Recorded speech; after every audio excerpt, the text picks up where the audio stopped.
Hey, I'm Dave Rubin, and this is TYT140, a lot of news in a little time. NFL Commissioner Roger Goodell is coming under increased pressure for his handling of the Ray Rice domestic abuse case.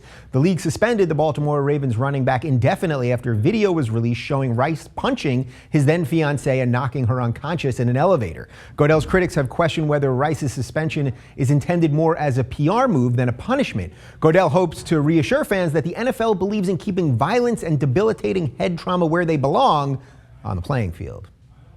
House Republicans met Tuesday with Dick Cheney to discuss strategy for dealing with the militant group ISIS. Cheney has warned that by failing to face up to the threat posed by ISIS, the U.S. risks an attack worse than 9/11. So the architect of the disastrous Iraq war says we need to follow his advice to avoid a terrorist attack even worse than the earlier terrorist attack that he didn't see coming. And House Republicans are listening to him. Maybe they're the ones that need to be checked for head trauma.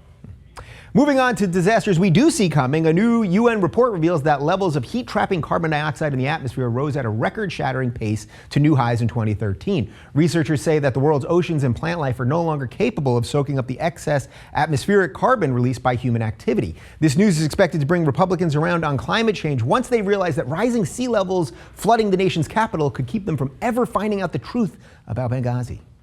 In technology news, on Tuesday, Apple unveiled a range of new products, including two iPhone 6 models and the Apple Watch. Apple CEO Tim Cook said the new iPhone would be thinner and feature more pixels than any previous model, and described the Apple Watch wearable computer as the next chapter in the company's history. Industry insiders say that the much-anticipated live stream event proves that despite Apple founder Steve Jobs' death, the company continues to develop the very highest caliber of cutting-edge hype. And finally, charges of impersonating a police officer have been dropped against a Massachusetts man for driving a Maserati that resembled a police cruiser. 23-year-old Zhang Zhijun had apparently decorated his luxury car to look like the character Barricade from the Transformers movies, including a police-style shield on the doors. Zhijun credited Transformers director Michael Bay for his successful defense, which featured a series of explosions to distract from his story's glaring plot holes. I'm Dave Rubin. Follow us on Twitter at TYT140 and suggest stories using hashtag TYT140. We'll see you next time.